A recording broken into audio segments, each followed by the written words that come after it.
Después de aclarar el término de cómo Israel tiene esta gran connotación de un ligamen total con el cielo, donde está el trono de Dios, no estoy hablando del Israel actual como nación, cuidado, estoy situándome en esos momentos de antaño cuando todo esto se escribió.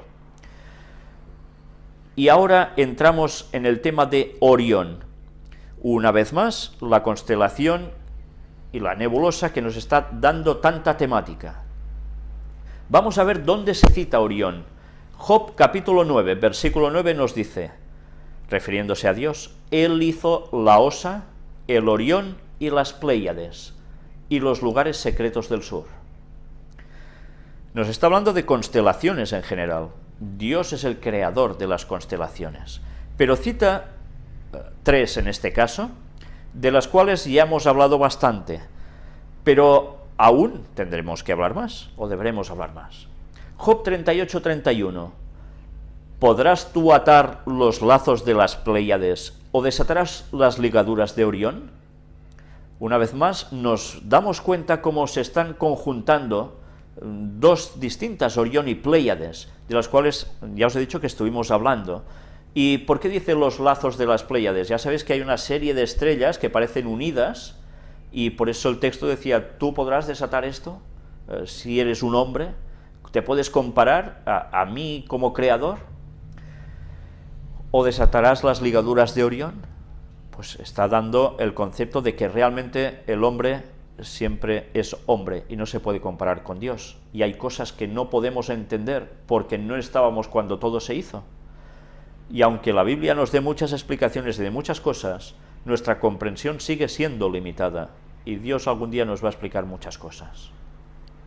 Amós 5:8, buscad al que hace las Pléyades y el Orión, y vuelve las tinieblas en mañana, y hace oscurecer el día como noche, el que llama las aguas del mar y las derrama sobre la faz de la tierra.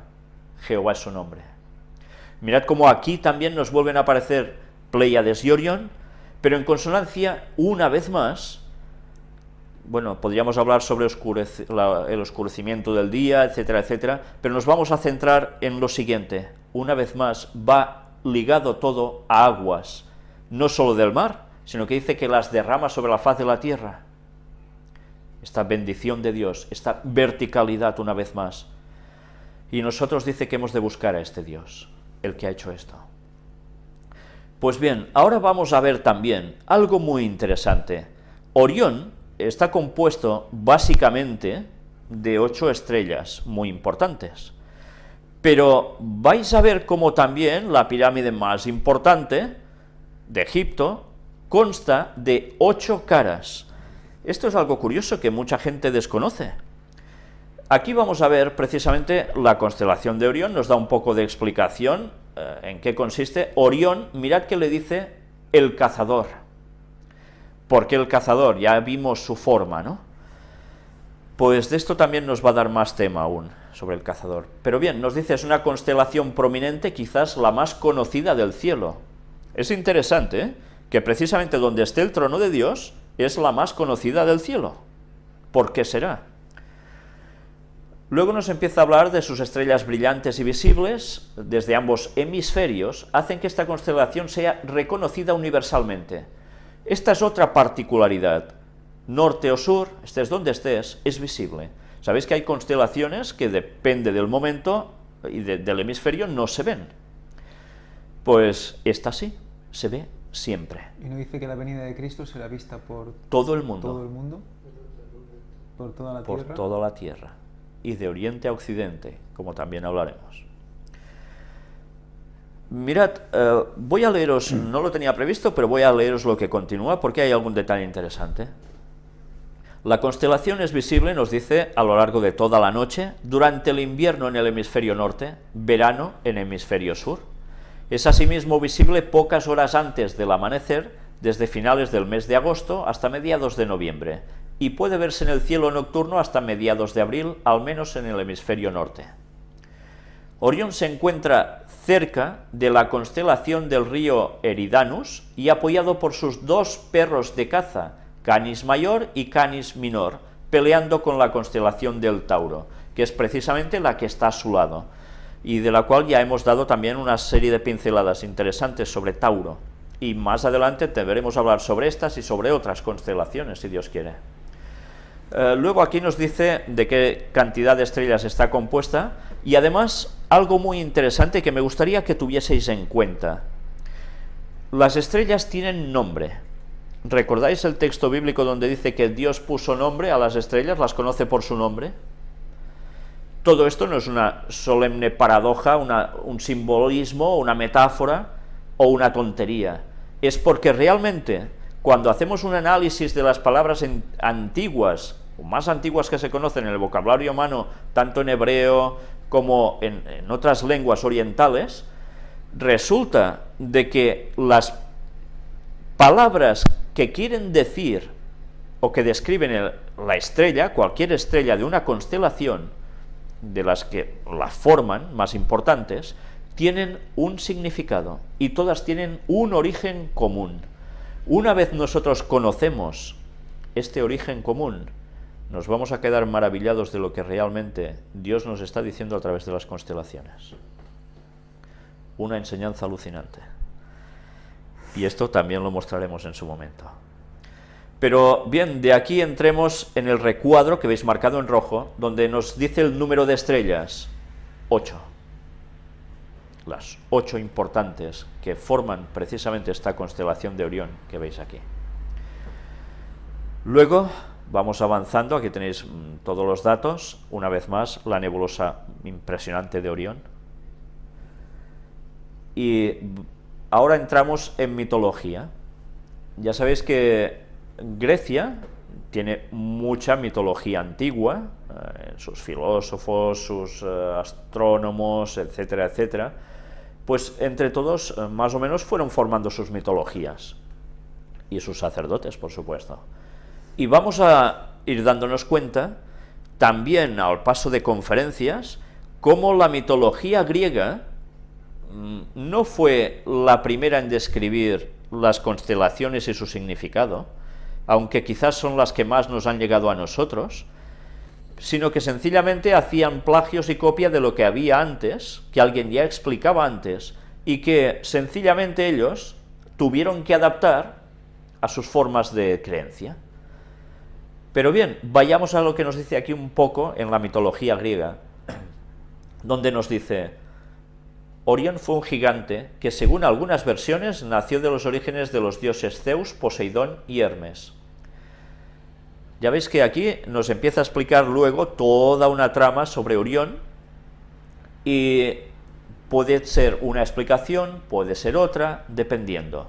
Vamos a avanzar y llegamos a este punto. Aquí veis un dibujito muy expresivo, muy claro, de cómo la gente antigua ya veía la constelación de Orión como un guerrero, un cazador.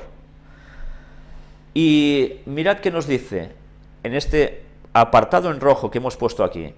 En la mitología egipcia, la estrella de Orión, Betelgeuse, estaba asociada al dios Osiris. Orión, Osiris. ¿Betelgeuse? Y además se llama Betelgeuse. ¿Sabéis? Bueno, Ángel ahora se acaba de hacer algo muy expresivo con sus brazos. Betelgeuse. Bueno. Veréis que no es una casualidad que precisamente esta estrella tenga esta composición de Betelgeuse. Hoy ya vais a ver algo si nos da tiempo a esto, pero si no, tranquilos, que ya lo iremos viendo. Porque os vais a dar cuenta cómo palabras que dices, bueno, son nombres, empiezas a buscar un poco y te lleva a unas connotaciones realmente impresionantes. Pero de momento quedémonos con Orión, equivalencia a Osiris en mitología egipcia. En algunas versiones de la Biblia, la constelación de Orión es llamada Kesil y la relacionan con Nimrod. Ya sabéis, Nimrod, poderoso cazador delante de Dios. Piqué era un cazador ¿de qué? De hombres. Era quien constituyó el imperio de Babilonia, también construyó Nínive y tantas cosas más. Y que fue verdaderamente, bueno, un personaje muy poco del pueblo de Dios, por decirlo de algún modo.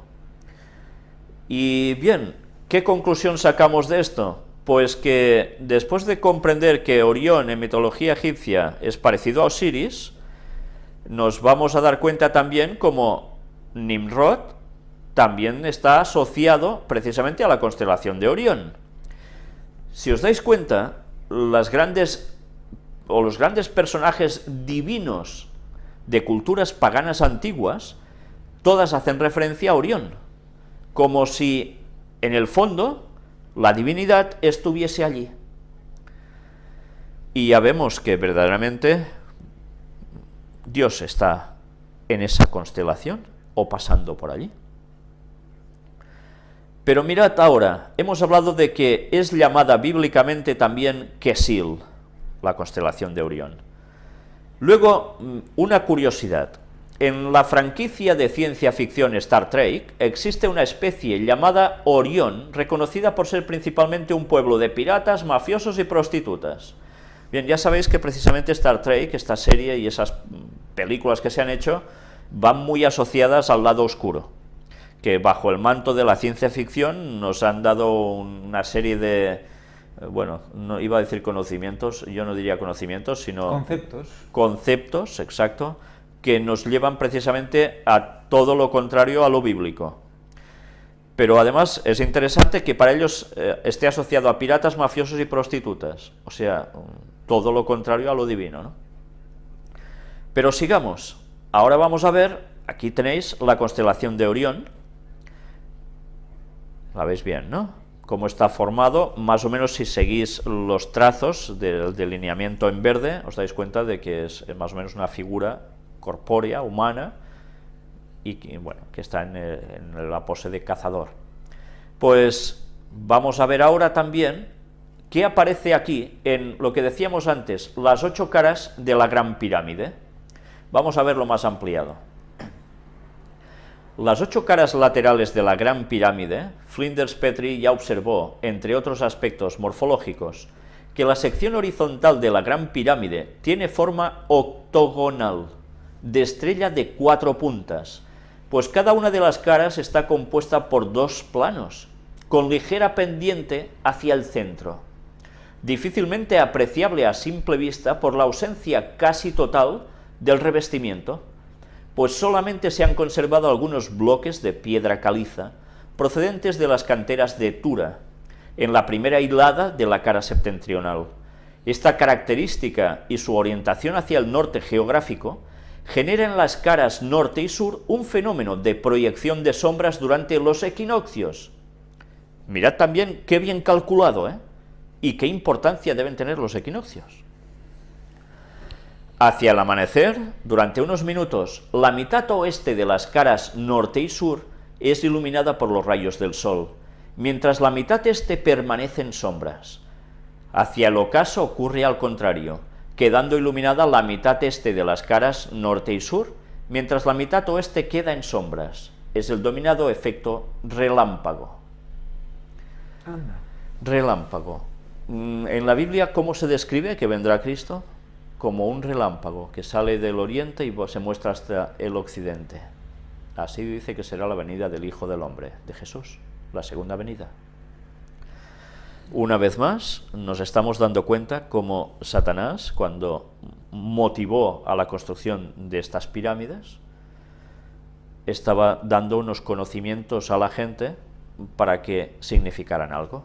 Y si él lo que intentará hacer es suplantar la venida de Jesús, ya podéis imaginaros que lo que estaba transmitiendo era una serie de conceptos que iban mucho más allá de simples matemáticas o equinoccios y ya está, sino que todo esto llevaba un complemento y un objetivo final, que era cambiar totalmente la creencia de lo divino para pasárselo a él, y así poder hacer el gran engaño final.